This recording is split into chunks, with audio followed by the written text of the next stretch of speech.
Prime minister from my notes. So prime minister जो होता है ना वो डी फैक्टो होता है, और इसमें कोई no selection procedure in the constitution में कोई सिलेक्शन प्रोसीजर नहीं दिया है, और किसी भी हाउस का हो सकता है, एनी हाउस, ठीक है ना।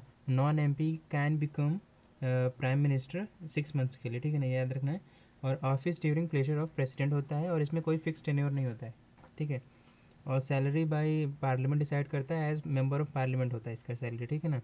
और powers, duties, functions of the PM जो है ना, COM is equal to council of minister collapse होता है ऑन हिज रेजिग्नेशन।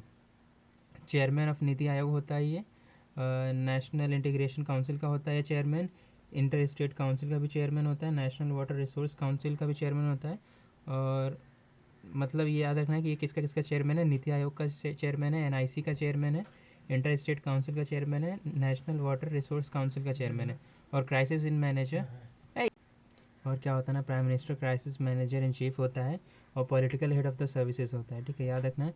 और relationship with respect to president क्या क्या है, आर्टिकल 74 में है जो कि एड एंड एडवाइस करता है, आर्टिकल 75 में जो कि प्रेसिडेंट अपॉइंट प्राइम मिनिस्टर और काउंसिल ऑफ मिनिस्टर को अपॉइंट करता है, और आर्टिकल 78 में क्या है कि prime minister as a channel between president and council of ministers. तो याद रखना है कि relationship between with respect to president क्या क्या है, आर्टिकल 74 जो कि aid and advice, article 75 president जो होता है ना appoint prime minister and COM, article 78 जो कि prime minister as a channel between president and council of minister. और अभी तक ना 6 जो चीफ मिनिस्टर्स हैं ना वो प्राइम मिनिस्टर बन चुके हैं। कौन कौन से, मोरारजी देसाई, चौधरी चरण सिंह, VP सिंह, नरसिम्हा राव और देवगौड़ा और नरेंद्र मोदी। और एक चीज़ याद रखना है कि रेजिग्नेशन और डेथ ऑफ प्राइम मिनिस्टर का मतलब होता है automatically dissolve the council of minister होता है, और oath of service and secrecy ये लेते हैं। अब हम देखते हैं कि chief minister from my notes.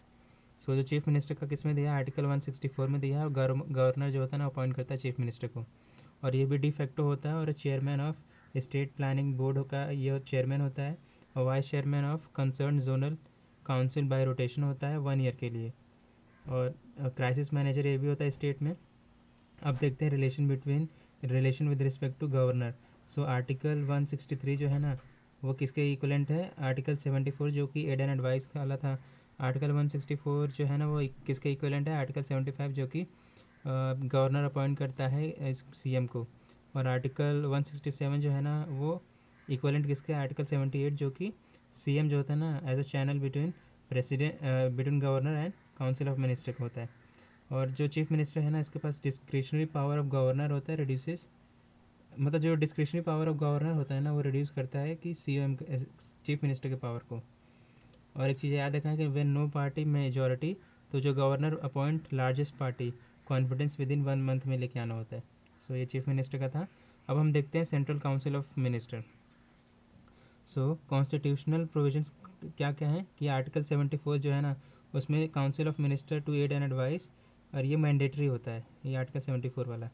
Article 75 जो है वो strength of total 15% by 91st amendment act 2013 3। ये आर्टिकल 75 जो है ना स्ट्रेंथ बता रहा है किसके, सेंट्रल काउंसिल ऑफ मिनिस्टर कितना होना चाहिए, 15%, और किस अमेंडमेंट में था, 91st अमेंडमेंट एक्ट 2003। और जो MP का disqualified if defection as minister by 91st amendment act 2003, ये भी याद रखना कि MP का डिस्क्वालीफाइड इफ डिफेक्शन किस में दिया है, 91st अमेंडमेंट एक्ट 2003। और जो सुप्रीम कोर्ट होता है ना, council of minister hold office until successors assume charges. और जो प्रेसिडेंट का सेटिस्फैक्शन होता है इज काउंसिल ऑफ मिनिस्टर का सेटिस्फैक्शन, याद रखना है। और कंपोजिशन क्या क्या होता है इनका, कैबिनेट मिनिस्टर होता है, मिनिस्टर ऑफ स्टेट हो गया, डिप्टी मिनिस्टर हो गया, इनका कंपोजिशन हो गया।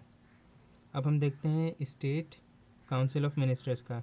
सो गवर्नर जो होता है ना अपॉइंट करता है tribal welfare minister in Chhattisgarh, Jharkhand MP and Orissa. So क्या याद रखना है कि जो गवर्नर होता है ना वो ट्राइबल वेलफेयर मिनिस्टर कहाँ कहाँ पे अपॉइंट करता है, छत्तीसगढ़, झारखंड, MP उड़ीसा में। और जो स्ट्रेंथ होता है स्टेट काउंसिल ऑफ मिनिस्टर का ये भी 15% ऑफ टोटल होता है, and 12 member and greater than 12 members होना चाहिए। और जो गवर्नर होता है ना हैज़ अ कॉन्स्टिट्यूशनल डिस्क्रिप्शन होता है इसके पास। जो और एक चीज़ याद रखना है कि कॉन्स्टिट्यूशन नो स्पेसिफिक साइज और ranking of council of minister होता है, ठीक है। और ये चीफ मिनिस्टर डिसाइड करता है क्या, कॉन्स्टिट्यूशन में क्या क्या याद रखना है कि कॉन्स्टिट्यूशन में नो स्पेसिफिक साइज या फिर ranking of council of ministers है, ये कौन डिसाइड करता है? सीएम डिसाइड करता है।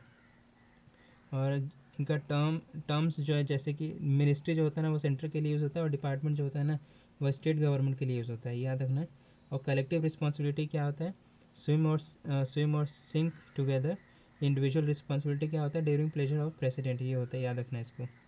और cabinet committees setup by chief minister जो होता है ना, कौन कौन सा स्टैंडिंग होता है? स्टैंडिंग कमेटी जो कि परमानेंट होता है, और एडहॉक होता है जो कि टेम्परेरी होता है।